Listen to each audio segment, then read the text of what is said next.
Животните се увеличават, а млякото намалява. Защо не излиза сметката? По схемата за обвързано подпомагане за овце или кози майки под селекционен контрол, броя на подалите документи фермери е близо 2 пъти повече в сравнение с кампания 2015.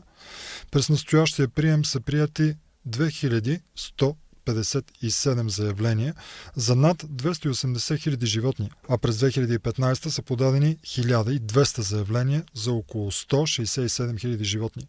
По схемите за подпомагане за животни най-много заявления са подадени по схемата за преходна национална помощ за овце майки и кози майки, обвързана с производството на 7526 заявления, в които стопаните са заявили за подпомагане над 1 милион животни. Въпреки декларираната от администрация подкрепа за фермерите с обвързаната подкрепа, която се прилага вече втора година, сме свидетели на парадокса добивът на овче мляко да спада с 1/4, а броя на овцете да расте. Статистиката на Земеделското министерство показва още, че 24% е намаляло и овчето сирене.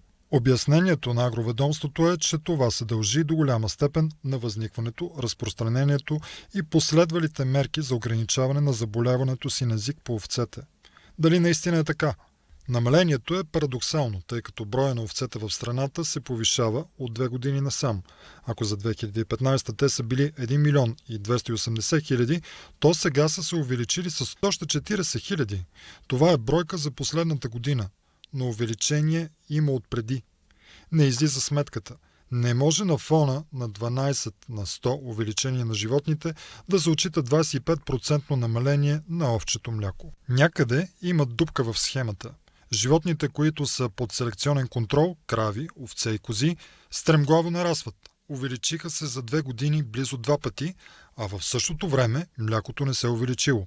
Или пък го има, но изтича извън статистиката, т.е. отива в сивия сектор.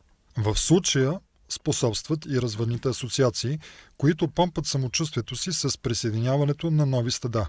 Разширяването на ареала на неселектирани стада пренасочва европейската помощ в страни от реалните фермери.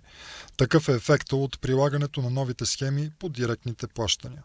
До края на месец юли тази година България, както и останалите европейски държави, трябва да представят в Европейската комисия анализи за прилагането на новите мерки, свързани с зелените плащания, обвързаната подкрепа и други основни схеми от директните плащания. Очевидна е необходимостта от промяната на начина на разпределението на европарите за родното животновъдство. Промяна, която се налага най-малкото заради липсващият в момента ефективен контрол върху дейността на развъдните асоциации. Сега всяко стадо може да накичи животните си с марки и да се обяви, че е под селекционен контрол, макар и млеконадоят да е минимален. Нещата биха изглеждали по различен начин, ако имаше въведено изискване за млеконадоя.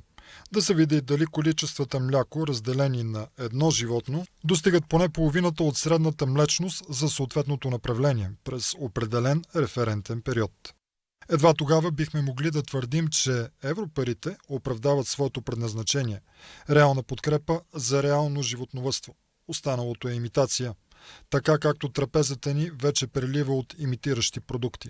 Какво трябва да се промени в схемата за обвързана подкрепа за животните? Получаването на плащания по схемите за животни под селекционен контрол да става след представяне на кандидатстващите фермери на платежен документ или друга декларация на годишна база за продаденото мляко на преработватели, прекупвачи или други клиенти. За целта е необходимо да се въведат референтни показатели на млякото, което да позволи еднакви условия за различните породи говеда и овце. По каталог, всяка една порода овце си има млечност. За да се получава субсидия, трябва животните под селекционен контрол да оказват минимум 50% от млеконадоя за съответната порода. Когато липсват количествата мляко или реализацията е станала чрез някакъв преработен продукт, изчислението може да се направи чрез разделяне на стойността на средната изкупна цена на млякото. По този начин, като допустими за европейско подпомагане, ще станат само онези животни, за които прозрачно може да се покаже продуктивност и икономическа законосъобразност и ще се ограничат възможностите за имитиращо поведение.